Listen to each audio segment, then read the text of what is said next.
Welcome to Gemara Academy. In this class, we will present an overview of the Gemara Masechta Shabbos on the Daled Amud Aleph, the Gemara together with the Tosfos. Let's begin with a general outline of this overview. So in our Gemara, we discussed what was exactly the question of Rav Bibi Bar Abaya regarding an individual who placed dough in an oven on Shabbos, whether he's permitted to remove it before an Isser Torah develops or not. And there are four Tosfos on this piece of Gemara. Let's begin. So here we have the flowchart of our Gemara. Start off with presenting the teaching of Rav Bibi Bar Abaya, or the question of Rav Bibi Bar Abaya. Did we permit the individual to remove it before it comes to Nisr Torah or not?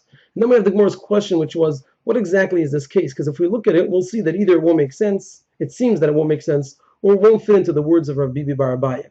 We went through the three different possible ways of interpreting it and the problem with each of them. The Gemara then presented two answers, one by Rav Shilai and one by Rav Ashi. Rav Shilai says it's referring to a case where the person placed the bread in the oven, or the dough in the oven, by mistake, and he stayed in that state of being unaware, of shegig. And the question is, do we permit somebody else who observed this happening?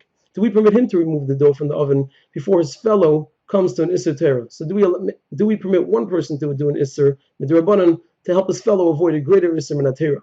And then we had the explanation of Rav Ashi, which was that it's referring to a case where an individual placed the dough in the oven on purpose. And Rav Bibi Bar Abaya's question was, do we permit that individual to remove the dough before he himself comes to an Isser Skila or not? Now let's see the four Tosfos, and we'll try to emphasize how the whole purpose of Tosfos is to support and hold together the Gemara. And that's all what Tosfos comes for. So the first Tosfos is, when the Gemara originally presented this question, where exactly is this question of Rav Bibi Bar Abaya? How can we make sense out of it? And then the Gemara went on to show three different ways of learning it, and saying that none of them seem to either make sense or fit into his words. So the first Tosfos has a question on our Gemara which he doesn't answer, and that is, why doesn't the Gemara present as one of its answers, and possibly even the best answer, that it's referring to a case where the person placed the dough in the oven by mistake, and then he became aware of his mistake.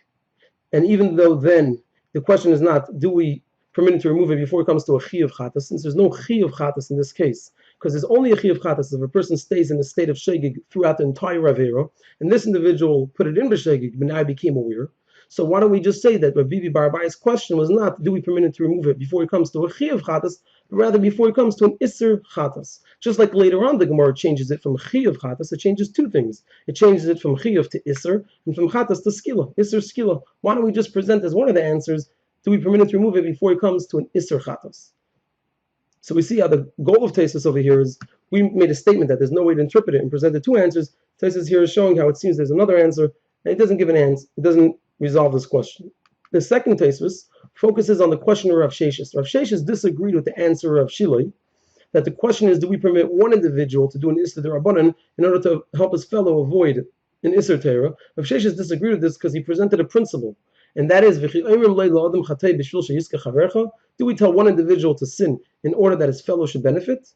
So Tosfos has to hold up this statement as a true principle, and the issue at hand is that we find many instances where we permit one person to do an Isser D'Rabbanan, or a small Isser, in order to help his fellow avoid a greater Isser.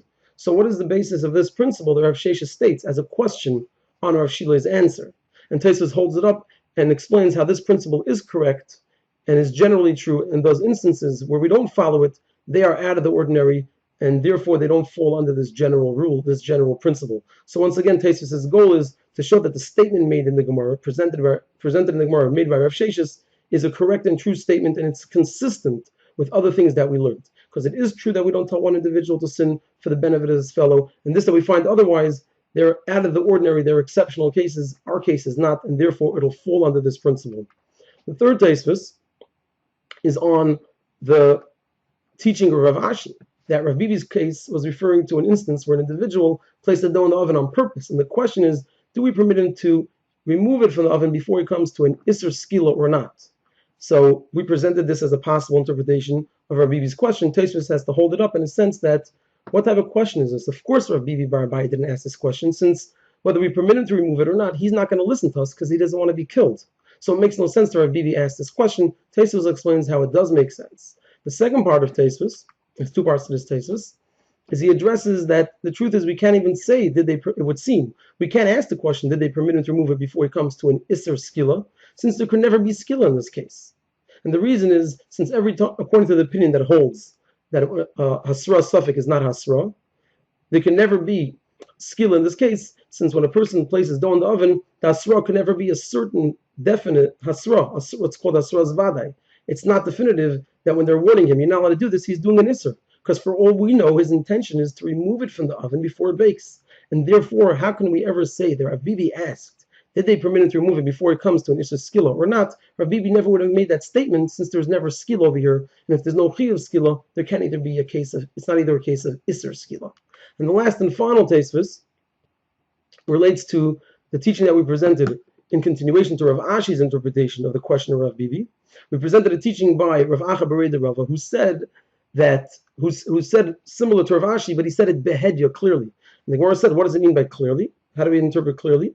If we look at Rashi, actually, not the Gemara, Rashi explains that clearly is in two things. Number one, that he didn't present Rav Bibi as a question, but rather as a teaching. A person who places dough in the oven on Shabbos is permitted to remove it. So it's written clearly, behedya, he is permitted to remove it. And the second thing that's clear is that he finished off, we permitted to remove it before he comes to an Isser Skila. Just like Rav Ashi, who said that the case was referring to an Isser Skila. Over here, Tosfos presents an alternative girsa that Rav Acha Bereda Rava was not saying behedya that it's a teaching, or Rav Bibi Rabbi said it's permitted. Rather, he presented it also as a question. Rav Bibi Rabbi had a question: did they permit the individual to remove it or not?